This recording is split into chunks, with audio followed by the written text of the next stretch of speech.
1955 में जब governor general गुलाम मोहम्मद रुखसत हुए तो ब्यूरोक्रेसी ने मुल्की निज़ाम पर अपनी गिरफ्त मजबूत कर ली। फौजी मुदाखलत भी पूरे अरूज पर थी। Major general retire Sikandar Mirza, जो ब्यूरोक्रेट भी रह चुके थे, गवर्नर जनरल बन गए। यूं अमली तौर पर हुकूमत फौजी इस्टेब्लिशमेंट के कब्जे में चली गई। सिकंदर मिर्जा तवील अरसे तक हुकूमत करने के ख्वाहिशमंद थे। उन्हें लगता था कि अगर वो अपने दोस्त आर्मी चीफ अयूब खान को इक़्तिदार में शरीक कर लें तो उनकी ख्वाहिश पूरी हो सकती है। सो उन्होंने ऐसा ही किया। तारीख के रिकॉर्ड को दुरुस्त रखने के लिए आपको बताते चलें कि सिकंदर मिर्जा मीर जाफर के पड़पोते थे। वही मीर जाफर जिसने बंगाल में अंग्रेजों को रास्ता देने के लिए नवाब सिराजुल दौला से गद्दारी की थी। सिकंदर मिर्जा का दौर पाकिस्तान की जमहूरियत के लिए जग हसाई का दौर था। सिकंदर मिर्जा ने सिर्फ 3 साल में 5 वज़ीर आज़म की छुट्टी करवा के वज़ीरत आज़म की कुर्सी को एक मजाक बना दिया। कहते हैं कि इस पर भारतीय वज़ीर आज़म नेहरू ने कहा था कि मैं इतनी धोतियाँ नहीं बदलता जितनी तेज़ी से पाकिस्तान में वज़ीर आज़म बदलते हैं। इन सिकंदर मिर्जा का पहला शिकार वज़ीर आज़म मोहम्मद अली बोगरा थे, जिन्हें हटाकर एक ब्यूरोक्रेट चौधरी मोहम्मद अली को वज़ीर आज़म बनाया गया। लेकिन ये साथ भी 1 साल से ज़्यादा ना चल सका और 1956 में उन्हें भी घर भेज दिया गया। चौधरी मोहम्मद अली की जगह हुसैन शहीद सोहरवर्दी को वज़ीर आज़म बनाया गया। लेकिन जब हुसैन शहीद सोहरवर्दी ने इख्तियारात अपने हाथ में लेने की कोशिश की तो उन्हें भी सिकंदर मिर्जा ने इक़्तिदार छोड़ने पर मजबूर कर दिया। सोहरवर्दी की जगह इब्राहिम इस्माइल चंद्रीगर, जिन्हें आई चंद्रीगर भी कहा जाता है, वज़ीर आज़म बने। लेकिन 2 माह बाद उन्हें भी ओहदे से हटा दिया गया। उनकी जगह मलिक फ़ैरोज़ खान नून पाकिस्तान के 7वें वज़ीर आज़म बने और ये पहले वज़ीर आज़म थे जिनका ताल्लुक पंजाब से था। इससे पहले नाजरीन जितने भी वज़ीर आज़म या गवर्नर जनरल आए उनमें कैद आज़म को छोड़कर बाकी सब मशरकी पाकिस्तान से थे या महाजर थे। वज़ीर आज़म फ़ैरोज़ खान नून ने गवादर की बंदरगाह को पाकिस्तान में शामिल किया। नाजरीन ये बंदरगाह बरतानवी दौर में अरब सल्तनत ओमान को दी गई थी। मलिक फ़ैरोज़ खान ने ओमान को $1 करोड़ की रकम अदा की और गवादर को पाकिस्तान में शामिल कर लिया। कहते हैं इस सौदे में नवाब अकबर खान बुगटी ने मुज़ाकरात में अहम किरदार अदा किया था। जिन वज़ीर आज़मों को सिकंदर मिर्जा अपनी तफरीह तबाह के लिए ला रहे थे और फारिग कर रहे थे, उन्हीं में से एक चौधरी मोहम्मद अली थे, जिन्होंने जाते जाते पाकिस्तान का 1956 का आइन मुकम्मल कर दिया।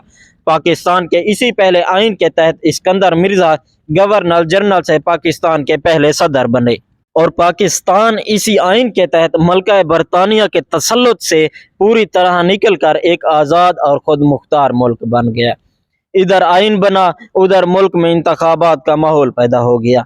ये बात पाकिस्तान के लिए खुशी का बहस तो थी, लेकिन सिकंदर मिर्जा और जनरल अयूब के लिए ये बात दुख की बात थी। मिर्जा और अयूब दोनों जानते थे कि अगर उन्होंने इलेक्शन से पहले कोई कदम नहीं उठाया तो आज के बाद वो पाकिस्तान में इक़्तिदार के मज़े कभी नहीं उठा सकेंगे, क्योंकि अयूब खान रिटायर होने वाले थे और सिकंदर मिर्जा नई असम्बली से एतमाद का वोट लेने के काबिल नहीं थे। ऐसे में उन्होंने वही किया जो खौफजदा अमर किया करते हैं। 7 अक्टूबर 1958 को सिकंदर मिर्जा ने हुकूमत बरतरफ की और आइन मनसूख करके मुल्क में मार्शल लॉ नाफिज करने का ऐलान कर दिया। सिकंदर मिर्जा बावर्दी फौजी नहीं थे, इसलिए तारीख का ये रिकॉर्ड दुरुस्त रहना चाहिए कि पाकिस्तान का पहला मुल्की मार्शल लॉ फौजी ने नहीं बल्कि बंगाल से ताल्लुक रखने वाले ब्यूरोक्रेट सदर ने लगाया। उन्होंने अपनी साजिशों के ताकतवर साथी जनरल अयूब खान को चीफ मार्शल एडमिनिस्ट्रेटर मुकर्रर किया। जनरल अयूब ने जब देखा कि सिकंदर मिर्जा का इक़्तिदार और मार्शल तो उन्हीं के सहारे कायम है, तो उन्होंने सिकंदर मिर्जा को इक़्तिदार से बेदखल किया और जिला वतन कर दिया। अयूब खान ने कौम से खिताब किया, मुल्क गिर मार्शल का बाकायदा ऐलान किया और यूं पाकिस्तान में जमहूरियत की जगह मेरे अजीज हम वतनों की शुरुआत हो गई। शुजा नवाज ने अपनी किताब क्रॉस वर्ड्स में लिखा है कि जनरल अयूब को पाकिस्तान पर मुसल्लत करने वाले भी सिकंदर मिर्जा थे, क्योंकि जब पाकिस्तान में अंग्रेज जनरल की जगह मकामी जनरल को आर्मी चीफ बनाने की बात चल रही थी तो सिकंदर मिर्जा वजीर आजम लियाकत अली खान के सेक्रेटरी दिफा थे। उन्होंने ही वजीर आजम को कायल किया कि junior most general Ayub Khan को प्रमोशन देकर आर्मी चीफ बनाया जाए। शायद यही वजह थी कि इस्कंदर मिर्जा समझते थे जनरल अयूब के एहसानात तले दबे रहेंगे, लेकिन वो भूल गए थे कि ताकत की जंग में इखलाक नामी कोई हथियार नहीं होता। इस्कंदर मिर्जा की बदकिस्मती देखिए कि कभी वो पाकिस्तान के सियाह सफेद के मालिक थे, चंद माह बाद अपने मूड के मुताबिक वजीर आजम तब्दील कर देते थे, और फिर यूं हुआ कि जला वतनी के बाद उन्हें वतन की मिट्टी भी नसीब ना हुई। इस्कंदर मिर्जा ने 1969 में लंदन में वफात पाई और ईरान के दारुल हुकूमत तेहरान में दफन हुए। जब तक जिंदा रहे उन्हें मलका बरतानिया से वजीफा मिलता रहा, क्योंकि वो उसी के वफादार थे।